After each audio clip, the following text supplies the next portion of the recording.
ये एक atheist channel है जो इस्लाम की सच्चाई मुस्लिम लोगों तक पहुंचाकर उन्हें ह्यूमैनिस्ट और रैशनलिस्ट बनाने की कोशिश करता है। हमारा मकसद मुस्लिम लोगों के प्रति किसी तरह की नफरत फैलाना या उन्हें नीचे दिखाना नहीं है। काबा एक रूहानी जगह और खुदा का पहला घर कब कब और कैसे कैसे बर्बाद हुआ था। क्या काबे के ऊपर से परिंदे भी नहीं उड़ सकते? खुदा ने अपने जिस घर की हिफाजत का वाकया कुरान में बताया, क्या खुदा सचमुच अपने उस घर को कभी बचा पाया? आखिर क्यों मुसलमानों के रहबर अरबी लोगों को काबे को बचाने के लिए अल्लाह को छोड़कर दूसरे देशों से मदद लेनी पड़ी, वो भी आज से केवल 50 साल पहले। जी हां, केवल 50 साल पहले, जब काबे को हाईजैक किया गया और अल्लाह के नाम पर दुकान चलाने वाले अरबी बेबस दिखाई दिए और उसकी हिफाजत के लिए अरबियों ने अल्लाह से नहीं बल्कि काफिरों से मदद ली, जिस वाक्य का जिक्र कभी कोई मौलाना या मुफ्ती नहीं करता। जानेंगे पूरा वाक्य आज की स्पेशल वीडियो में, तो बने रहिए वीडियो का आखिर तक और शुरू करते हैं इंसानियत के नाम से।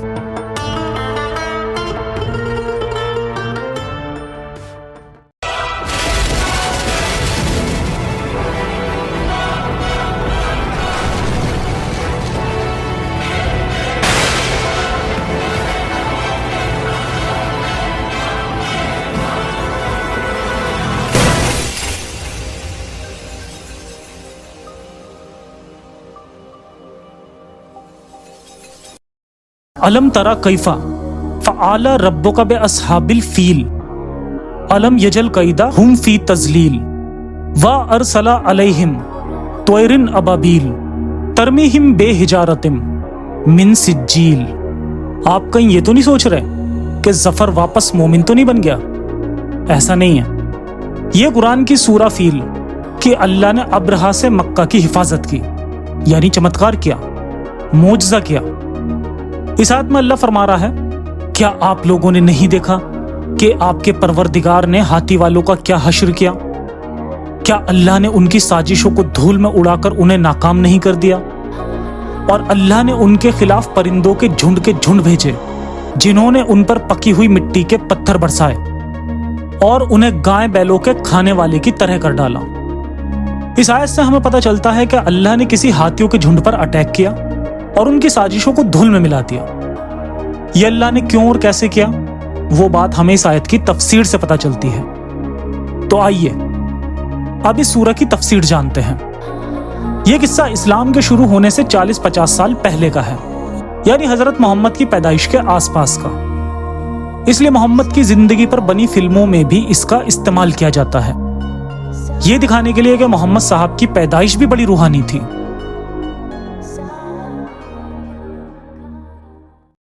हब्स यानी इथोपिया का बादशाह, जिसने 525 ईस्वी में यमन फतेह किया, वो ईसाइयों का हामी था। उसने यमन की राजधानी सना में एक 4 दीवारी का घेरा है जहां अब्राहा अल अशरा ने एक भव्य गिरजाघर बनवाया। 570 ईस्वी में मक्का पर हमला किया, जिसका मकसद खाना काबा को नष्ट करके सना के इस गिरजाघर को प्रमुख इबादतगाह का दर्जा देना था। अब्राहा की फौज में एक हाथी भी था जिसका नाम इब्ने हिशाम ने महमूद लिखा है, क्योंकि अरबियों के लिए ये एक अनोखी चीज थी। इसलिए उन्होंने हमले के साल की वजह से कुरान की सूरह का नाम भी अल फील यानी हाथी का साल रख दिया। कुरान मजीद की सूरह फील में भी यही किस्सा आता है। आयत में है कि जब अब्राहा ने मक्के पर हमला किया तो खुदा ने मक्के वालों की मदद के लिए अबाबील, एक प्रकार की चिड़िया का झुंड भेजा जिनके पंजों में कंकरियां थी। ये कंकरी जिस शख्स को लग जाती उसका बदन फट जाता और वो तड़प तड़प कर मर जाता। इस तरह अब्राहा को वापस जाना पड़ा। कहा जाता है कि वाक्य नबी करीम की विलादत यानी जन्म से 50 रोज पहले का है। खैर, इस किस्से से हमें पता चलता है कि अल्लाह ने अपने प्यारे घर काबा की हिफाजत की एक चमत्कार दिखाकर, यानी अल्लाह इस घर की प्रोटेक्शन कर सकता है और उसके लिए मोजज़ा भी दिखा सकता है। लेकिन क्या अल्लाह को तब ये मोजज़ा दिखाने की सच में जरूरत थी? जवाब है बिल्कुल नहीं, क्योंकि अल्लाह को जितना भी आज तक हमने जाना है तो उसके नजदीक बुत परस्ती सबसे हराम चीज है। अल्लाह को मूर्तियां या मूर्ति पूजा बिल्कुल भी पसंद नहीं। लेकिन क्या आपको पता है कि काबे को अल्लाह ने कब बचाया था? तब बचाया था जब काबे पर मुशरिकों का राज था, यानी जब काबे में 360 मूर्तियां रखी हुई थी। अब मजहबी नजरिए से हो तो यह भी सकता है कि काबे को अल्लाह ने नहीं बल्कि इन 360 मूर्तियों में से किसी एक ने या सब ने मिलकर बचाया हो। लेकिन मूर्तियों से नफरत करने वाले अल्लाह का दावा है कि तब अल्लाह ने ही काबे को बचाया था। अगर अल्लाह समझदार होता तो यहां काबे को ना बचाकर यह दिखा सकता था कि 360 मूर्तियों ने कुछ नहीं किया, बाद में अल्लाह के नबी इसे फिर से तामीर कर देते।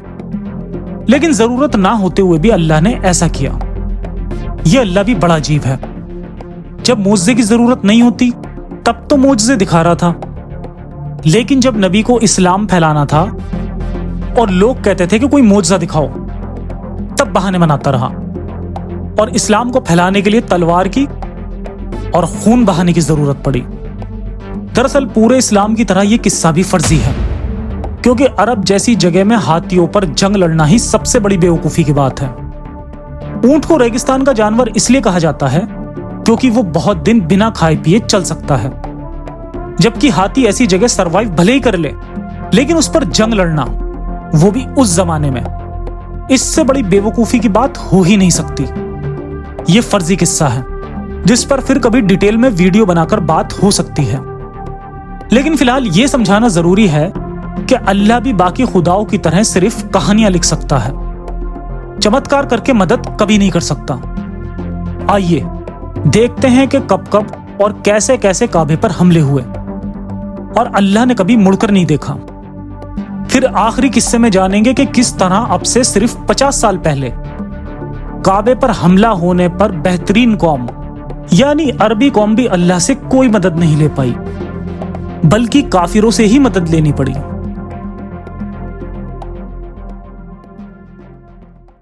काबे पर हमले।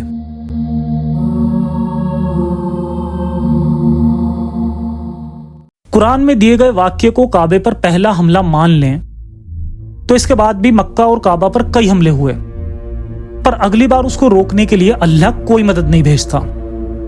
इसके बाद मक्का पे दूसरा हमला पहले उमैयद खलीफा मुआविया फर्स्ट की मौत के साथ अप्रैल 680 दूसरे फितना के साथ हुआ, जब खास मुस्लिम नेताओं अब्दुल्ला इब्ने अल जुबैर और हुसैन इब्ने अली और मदीना के लोगों ने नए खलीफा यजीद फर्स्ट के खिलाफ विद्रोह किया। हालांकि हुसैन और मदीना के लोग अक्टूबर 680 में करबला की लड़ाई और अगस्त 683 में अल हर्रा की लड़ाई में मारे गए थे। इब्ने अल जुबैर ने इस्लामी मुकद्दस शहर मक्का से यजीद का विरोध जारी रखा। ये दूसरा फितना क्या था और क्यों हुआ था, वो जानने के लिए आप मेरी सीरीज खिलाफत का खूनी खेल देख सकते हैं। खैर, यजीद की सेना ने मक्का को घेर लिया और सितंबर 683 में गुलेल से शहर पर बमबारी की। घेराबंदी के दौरान काबा में आग लग गई, जिसके बाद मुकद्दस काला पत्थर 3 टुकड़ों में बट गया। इस तरह काबे को आग लगने और हजर अस्वद के टूटने पर भी अल्लाह कुछ नहीं कर पाया। इसके बाद 865 एडी में इस्माइल बिन यूसुफ और बगदाद के अब्बासिद खलीफा के बीच मक्का पर एक गंभीर हमला किया गया।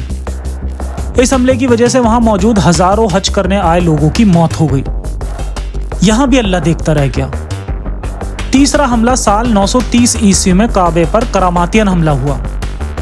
इतिहासकारों का दावा है कि अबू ताहिर की सेना ने मक्का में मौजूद 30,000 हाजियों की हत्या कर दी थी। लाशों को जमजम कुएं में फेंक दिया गया, जिसे मुस्लिम बहुत मुकद्दस पानी समझते हैं। नतीजतन अब्बासी और फातिमीद खिलाफत के बीच लड़ाई ने 983 में हज को रद्द कर दिया।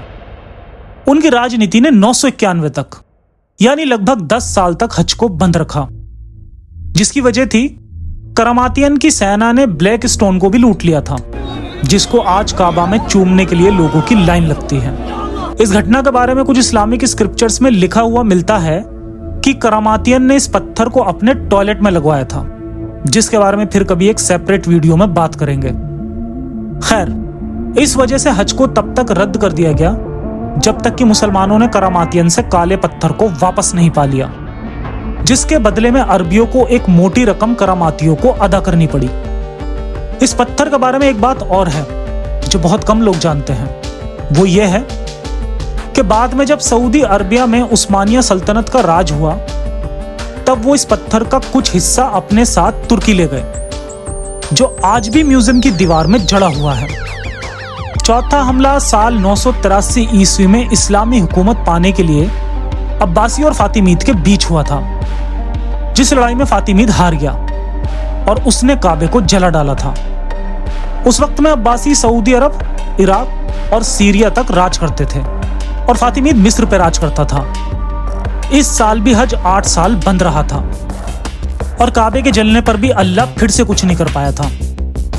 इसके अलावा भी मक्का और काबा पर कई हमले हुए हैं, जिसमें अल्लाह ने कभी किसी की मदद नहीं की। और करता भी क्यों? क्योंकि अल्लाह होता तो मदद करता ना। चलिए अब आगे बढ़ते हैं। बहुत से लोग कहेंगे कि ये पुरानी इतिहास की बातें हैं जिसके अंदर छेड़छाड़ की जा सकती है। तो अब मैं आपको बताता हूं मॉडर्न एज का काबा पर हमला करने का वाकया। और जिस किसी को कोई डाउट हो तो वो खुद भी जाकर गूगल सर्च कर सकते हैं और अपनी तरफ से इंफॉर्मेशन निकाल सकते हैं।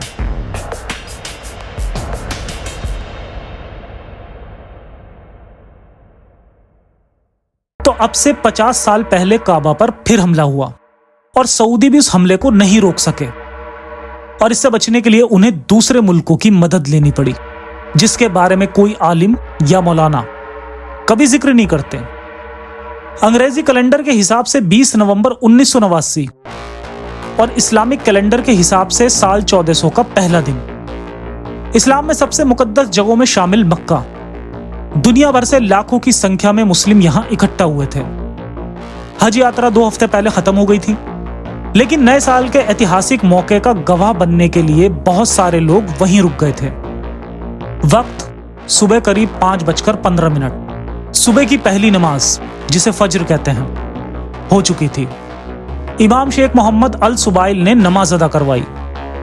नमाज खत्म होते ही सफेद कपड़े पहने मस्जिद में पहले से मौजूद सैकड़ों हथियारबंद लोग नजर आने लगे। इनमें से कुछ लोग इमाम की तरफ बढ़े और माइक को अपने कब्जे में ले लिया। माइक पर वो अपने लोगों को पोजीशन लेने के निर्देश देने लगे। माइक पर निर्देश दे रहे आदमी का नाम जुहैमान अल उताइबी था। उताइबी सऊदी अरब की सेना में रह चुका था और वो इस्लामिक तालीम देने वाले स्टूडेंट्स के एक ग्रुप का लीडर था। वो माइक पर कह रहा था कि मेहदी आ गए हैं, अब नाइंसाफी और जुल्म से भरी इस सरजमी पर अदलता के साथ इंसाफ होगा। वो अल्लाहू अकबर के नारे लगाने लगे। इस्लामिक मान्यताओं में मेहदी को दुनिया की हिफाजत करने वाले के रूप में माना गया है। मेहदी को महादी या महदी भी बोला जाता है। मेहदी का जिक्र कुरान में नहीं है, बल्कि हदीस में आता है। इस्लामिक मान्यताओं के मुताबिक कुरान में वो बातें लिखी हैं जो अल्लाह ने पैगंबर मोहम्मद से कही थी, जबकि हदीस में पैगंबर मोहम्मद द्वारा की गई ज़बानी तालीमात यानी मौखिक शिक्षाएं हैं। हदीस में कहा गया है कि जब दुनिया पर जुल्म ज्यादा बढ़ जाएगा तब कयामत के दिन पहले मेहंदी धरती पाएंगे। मेहंदी ना कभी घायल हो सकते हैं और ना ही मर सकते हैं। अब्राहमिक मजहबों में मेहंदी जैसी मान्यताएं पहले भी रही हैं। खुद को मेहंदी बताने वाले इन लोगों ने मक्का मस्जिद में हमला किया, जहां काबा की मुकद्दस जगह है। उताइबी ने भीड़ को एक आदमी की ओर इशारा करके कहा कि ये मेहंदी हैं। उस आदमी का नाम मोहम्मद अब्दुल्ला अल कहतानी था। इस ऐलान के बाद कहतानी माइक की तरफ आगे बढ़ा। उताइबी ने भीड़ के सामने कहतानी का बड़े एहतराम से वेलकम किया, जिससे भीड़ को उसके दावे पर और यकीन हो जाए। उताइबी एक कट्टर सुन्नी इस्लामिक धड़े सलाफी से ताल्लुक रखता था। उसका कहना था कि सऊदी सल्तनत इस्लाम के रास्ते से भटक गई है, वो करप्ट हो गए हैं और वेस्टर्न कंट्रीज के इशारे पे चल रहे हैं। काबा जिस मस्जिद में सिचुएटेड है उसका नाम अल हरम मस्जिद है। अफरा तफरी की खबर लगते ही पुलिस वहां पहुंची। ये पुलिसकर्मी निहत्थे थे जो मस्जिद की सुरक्षा में तैनात थे। हथियारबंद हमलावरों से झड़प में ये पुलिसकर्मी मारे गए। उस वक्त मस्जिद में करीब 1 लाख लोग मौजूद थे और ये सब अब बंधक थे। सऊदी अरब के गुप्तचर विभाग के प्रमुख प्रिंस टर्की तब अरब लीग में भाग लेने क्राउन प्रिंस फहद बिन अब्दुल अजीज के साथ ट्यूनीशिया गए थे। वहीं सऊदी नेशनल गार्ड्स के प्रमुख प्रिंस अब्दुल्ला बिन अब्दुल अजीज मोरक्को में थे। उन्हें इस हमले के बारे में जानकारी दी गई। सुबह 8 बजे के करीब मस्जिद की तरफ बढ़ रहे एक पुलिस अधिकारी को मस्जिद में तैनात एक स्नाइपर ने गोली मार दी। इससे साबित हो गया कि हमलावर पूरी तैयारी के साथ आए थे। वो लगातार फायरिंग कर रहे थे। ये हमलावर ट्रकों में सवार होकर यहां पहुंचे थे। उन्होंने पहले ही मस्जिद में बड़ी संख्या में हथियार और खाने पीने का सामान पहुंचा दिया था। बाद में पता चला कि इन लोगों ने ताबूतों के अंदर रखकर मस्जिद में हथियार भेजे थे। बंधकों में सऊदी अरब के अलावा दूसरे देशों के लोग भी थे। आखिर हमलावरों ने दूसरे देशों के बंधकों को छोड़ना शुरू किया, लेकिन सऊदी निवासियों को ऐसी कोई रियायत नहीं थी। हालात बिगड़ते हुए देखकर सऊदी अरब की सरकार ने इस हमले को लेकर किसी भी तरह की ब्रॉडकास्टिंग पर पाबंदी लगा दी। लोगों को पता ही नहीं चल पा रहा था कि क्या हो रहा है। सऊदी अरब के साथ परेशानी यह थी कि वो मस्जिद पर हमला नहीं कर सकते थे। इसी ऊहापोह के बीच समय गुजरता गया। सऊदी सरकार ने इस्लामिक स्कॉलर से बात की और मस्जिद में सैन्य कार्रवाई करने की इजाजत मांगी। इजाजत मिलने के बाद सऊदी सेना ने हमले शुरू किए, लेकिन हमलावरों की तैयारी बेहद पुख्ता थी। मस्जिदों के बाहरी इलाकों में तैनात कई हमलावर मारे गए। मस्जिद की मीनारों पर तोपों से हमला किया गया, लेकिन हमलावर हार नहीं मान रहे थे। फिर इसके बाद सऊदी सरकार ने मस्जिद की बिजली काट दी। इसमें सेनाओं को मस्जिद में घुसने में आसानी हुई और दूसरे दिन रात में उन्हें मस्जिद में अंदर घुसने में कामयाबी मिली। मेहदी होने का दावा करने वाला कहतानी खुद भी लड़ाई में हिस्सा ले रहा था। वो लगातार हमलावरों को गोलियां पहुंचा रहा था और घायल हमलावरों की मदद कर रहा था। इस दौरान कहतानी भी घायल हो गया, जबकि इस्लामिक मान्यताओं के मुताबिक मेहदी घायल नहीं हो सकते। कहतानी को मस्जिद के दूसरे फ्लोर पर गोली लगी थी। गोली लगते ही शोर मच गया कि मेहदी घायल है। हालांकि हमलावर चिल्लाते रहे कि यह झूठ है। इसी बीच पाकिस्तान और काफिर देश फ्रांस ने अपने कमांडो टीम को सऊदी अरब भेजा। इस कमांडो टीम का नाम रहबर था।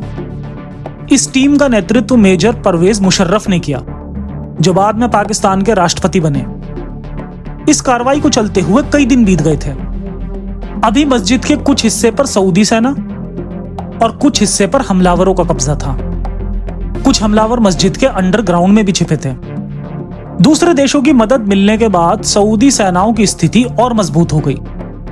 इस सैन्य कार्रवाई में सैकड़ों हमलावर मारे गए। हालांकि मारे गए लोगों की बड़ी संख्या में आम लोग भी शामिल थे। 14 दिन तक चलने के बाद 4 दिसंबर को यह लड़ाई खत्म हो गई। जिंदा बचे हमलावरों ने सरेंडर कर दिया, जिनमें की ओताइबी और कहतानी भी शामिल थे।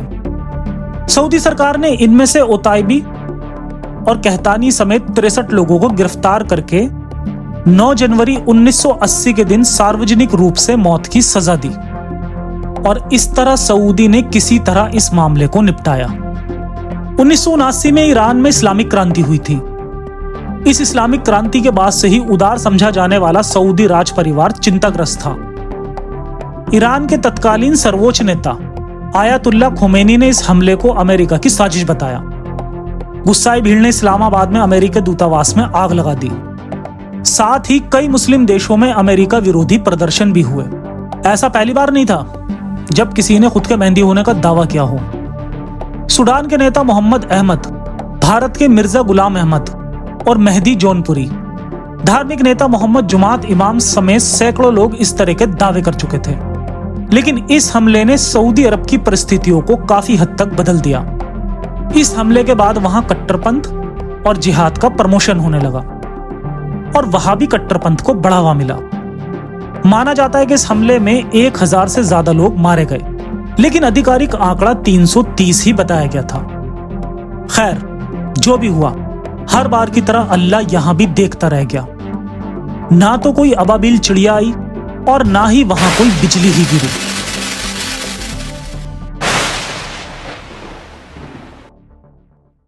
सऊदी को अल्लाह से कोई मदद नहीं मिली, लेकिन क्योंकि हज सऊदी का बिजनेस है, जिससे हर साल सऊदी को $30 बिलियन का बिजनेस मिलता है, इसलिए सऊदी ने भी अल्लाह से नहीं बल्कि काफिरों से मदद मांगी। सऊदी जानता है कि वो बिजनेस कर रहा है, लेकिन आप नहीं जानते। अटैक करने वाले भी अल्लाह के लिए नहीं लड़ रहे थे। उनका भी मकसद सऊदी की हुकूमत पाना था। वो भी जानते थे कि वो बिजनेस कर रहे थे, लेकिन आप नहीं जानते। तो क्या इसीलिए अल्लाह ने उनमें से किसी की मदद नहीं की? अगर आप यही मानते हो तो आप अभी भी नहीं जानते। आपको यह जानना बहुत जरूरी है कि अल्लाह नाम की कोई चीज 1400 साल पहले नहीं थी, और 1400 साल से जिस अल्लाह को आप जानते हो वो केवल एक नाम है जिसका कोई वजूद नहीं। वो काबे को भी नहीं बचा सकता, वो रेप होती हुई बच्चियों को भी नहीं बचा सकता, वो जुल्म होते हुए लोगों को भी नहीं बचा सकता। वो है ही नहीं, और जो है ही नहीं वो टेस्ट भी नहीं ले सकता, वो जन्नत की हूरें भी नहीं दे सकता। 1400 साल पहले एक शख्स ने एक बिजनेस ही खड़ा किया था, जिस बिजनेस को आज भी कुछ लोग चला रहे हैं। इस बिजनेस में आम लोगों के खून और इज्जत का सौदा होता था। आज इसमें आपके जज्बातों और जेबों का सौदा होता है। आपको दिन में 5 बार याद दिलाया जाता है कि आप बिजनेस में सौदा होने वाली चीज हो।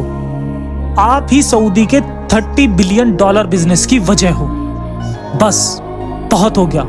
सौदा होने वाली चीज मत बनिए, समझदार बनिए, अपनी अकल के मालिक बनिए, और सर झुकाकर गुलाम मत बनिए, बल्कि सर उठाकर इंसानियत को गले लगाइए। सलामत रहें।